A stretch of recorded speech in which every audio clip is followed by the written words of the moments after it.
Good morning students. आज हम पढ़ेंगे समरूप भिन्नार्थक शब्द। तो बेटा सबसे पहले हमें पता होना चाहिए कि जो समरूप भिन्नार्थक शब्द होते हैं वे क्या होते हैं।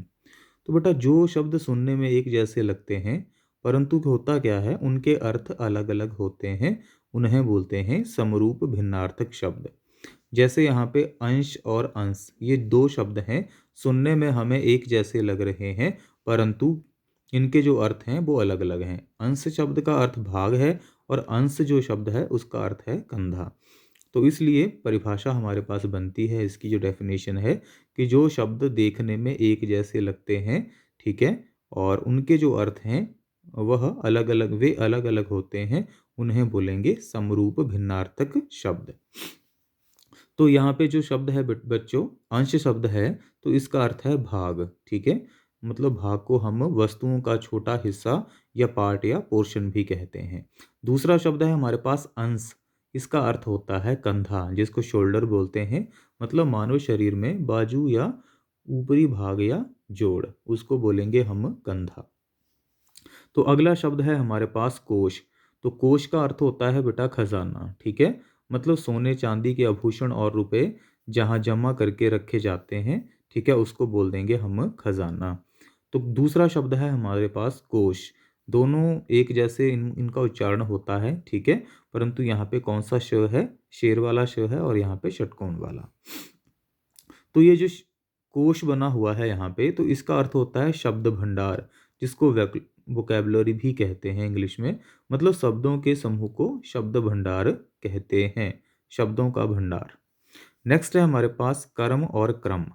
तो कर्म शब्द का अर्थ होता है काम, जिसको कार्य बोलते हैं, वर्क बोलते हैं, ठीक है, और क्रम का अर्थ होता है बेटा सिलसिला, जिसको क्रमबद्धता बोलते हैं, मतलब एक के बाद एक चलते चलते रहने वाला क्रम, ठीक है, मतलब ऐसा होता है इसमें कि एक के बाद दूसरा आता है, दूसरे के बाद तीसरा आता है, तो इस प्रकार से जो चलने वाला क्रम होता है उसको बोल देंगे हम सिलसिला, ठीक है।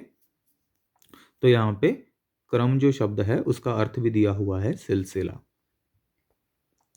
बेटा नेक्स्ट है हमारे पास नंबर 4 प्रसाद प्रासाद।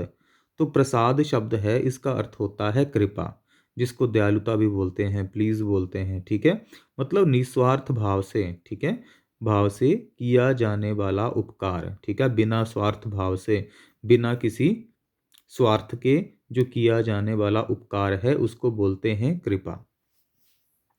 तो हमारे पास जो दूसरा शब्द है वह है प्रासाद। तो प्रासाद शब्द का अर्थ होता है महल, जिसको हम पैलेस भी बोलते हैं, ठीक है, मतलब राजाओं या रईसों का जो निवास स्थान होता है उसको बोलते हैं प्रासाद, महल जिसको बोलते हैं। नेक्स्ट है हमारे पास चर्म और चर्म। तो बेटा चर्म जो शब्द है इसका अर्थ होता है चमड़ा, ठीक है, जो प्राणियों के मृत शरीर से उतारी हुई जो स्किन होती है, त्वचा होती है, जिससे जूते आदि बैग आदि चीज़ें बनती हैं, उसको बोल देते हैं हम चमड़ा, जिसको लेदर भी बोलते हैं।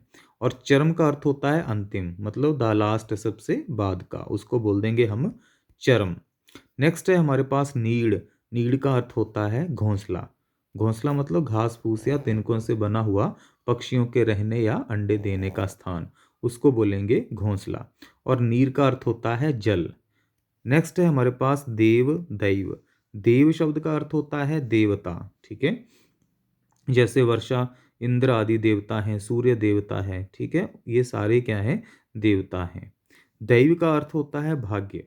दैव का क्या अर्थ होता है, भाग्य, जिसको तकदीर बोलते हैं, मुकद्दर बोलते हैं या लक बोलते हैं, ठीक है, तो ये वह शब्द है भाग्य। तो चलते हैं बच्चों अगले पेज पे।